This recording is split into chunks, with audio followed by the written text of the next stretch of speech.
friends. We have another story, and this one is The Year of the Rat.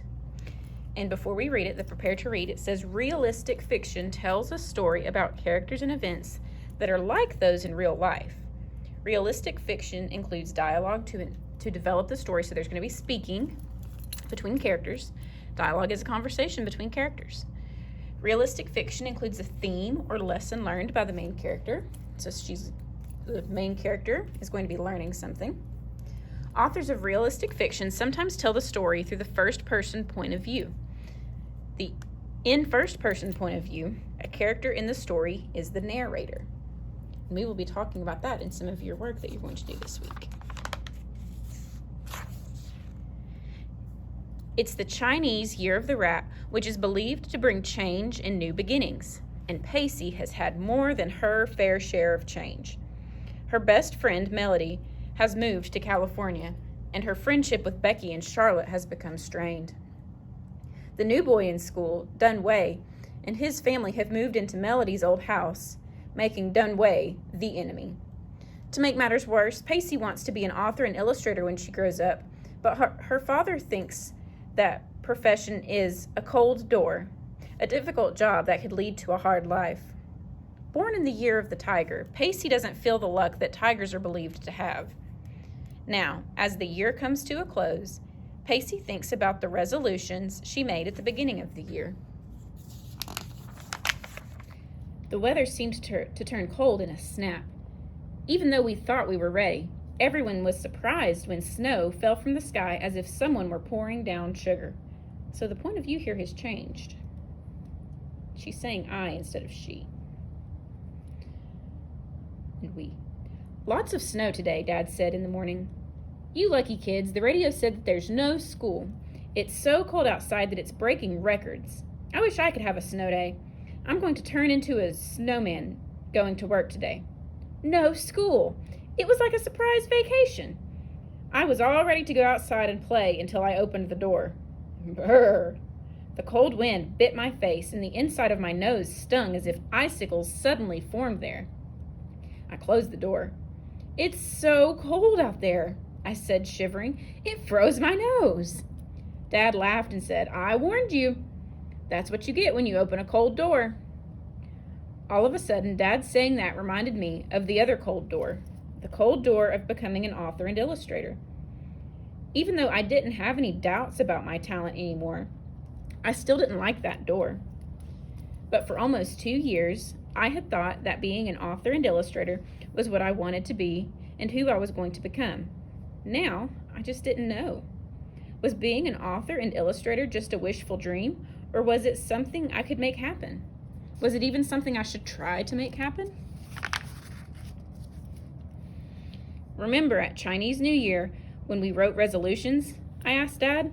Remember how you told me some things you made happen and other things you just wished? Dad nodded. Well, how do you know which is which? I asked. And how do you know which are the things you should try for? Well, this is a hard question for so early in the morning, Dad said. I guess it's different for every person. You have to know yourself, what you can do. Can't someone just tell me? I said. It's too hard to figure out. No one can tell you, Dad said. Only you can decide, because only you know who you are. You know who I am, I said. And Mom, too. You're my parents. We are your parents, Dad said, but that doesn't mean we truly know you. It's like that little story, Knowing the Fish. One day, 2 philosophers were walking outdoors. As they crossed a bridge, they stopped and saw an orange goldfish glide through the muddy green water like floating tangerine peels. In the sunlight, the fish sparkled like fireflies. The fish are happy today, one philosopher said to the other. How do you know? The other philosopher replied. You're not a fish. The friends continued walking. Their footsteps crunched the carpet of golden leaves as they passed, and each was quiet. The first philosopher was deep in thought, considering their conversation. Finally, he said to the other, How do you know that I don't know the fish are happy? The first philosopher said, You are not me. So you see, Dad said, only you really know yourself, and only you can really make your decisions. And I guess Dad was right. It was up to me. All the things I didn't like, being scared of the cold door, feeling ashamed about Dunway and being Chinese, getting bad grades, feeling weird with Becky and Charlotte, even trying to get Sam Mercer to notice me. I was the one who had to change those things. And knowing that was a little scary. Why do you look so frightened all of a sudden? Dad asked. I didn't realize I'd have to decide and do things, I said. I liked it better when you and Mom did everything. Ah, you're growing up, Dad said. Don't worry, it's not that bad. Do you remember how I told you the story about the 12 animals of Chinese New Year? The tiger came in third place, without a raft or friends helping him. He looked at the wild and fierce waters and went in, relying on just himself, his courage and strength to get across. You were born in the year of the tiger, so you're brave. You can face anything. Dad's words warmed me, as if I had put on a fur coat. I could be brave. I didn't need tiger luck. I was a tiger. I could almost feel the tiger stripes on my back. I wouldn't let the changes of the year of the rat sink me. That night, Melody was so excited when she called me, I could barely understand what she was saying. Guess what? Guess what? She said. Guess what? I'm coming back to New Hartford to visit. I couldn't believe it, but it was true. Melody was coming back to visit. Her parents were selling the house to Dunway's family, and Melody's mom had to come back and take care of some paperwork and details. Melody's mom asked if she could stay with us while she was there, and she was going to bring Melody because we know you two would never forgive us if I came alone. But they weren't coming until around Chinese New Year. That seemed so far away. But luckily, the winter days were blowing by. In school, we were doing open projects again about endangered animals. And this time, I was making a book. Are you sure you don't want to be a third partner? Becky asked out on the playground at recess. We were watching the boys play football in the snow. The boys liked to play football in the snow because they could dive on the ground without getting hurt. We liked to watch because it was funny to see them covered in snow, especially Sam Mercer, who rolled around so much that he looked like a gingerbread cookie with white icing.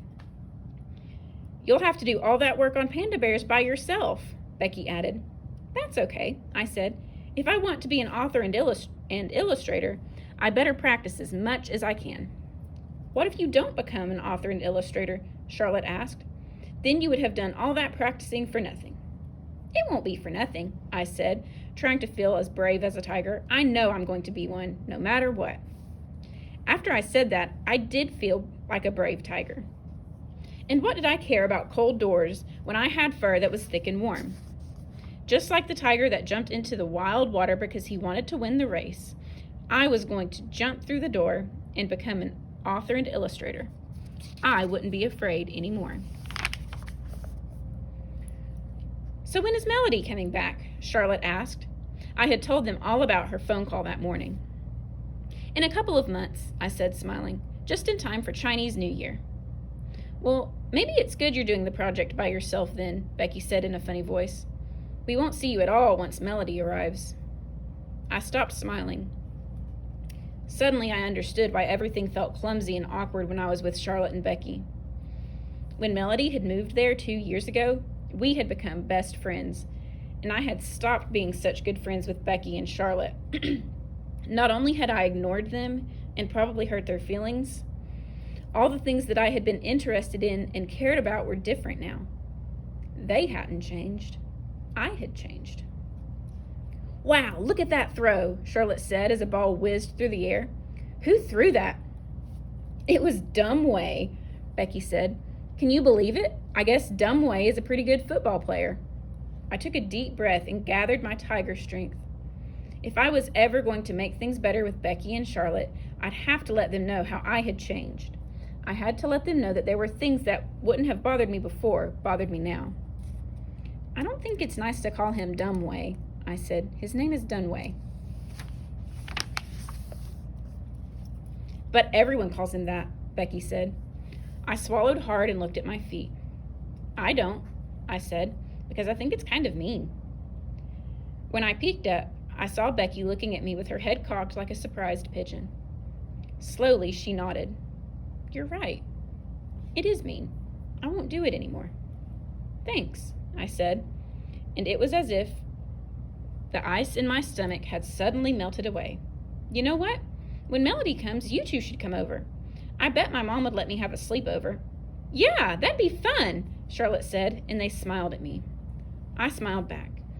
Everything would be all right. Deep inside of me, I heard a tiger roar.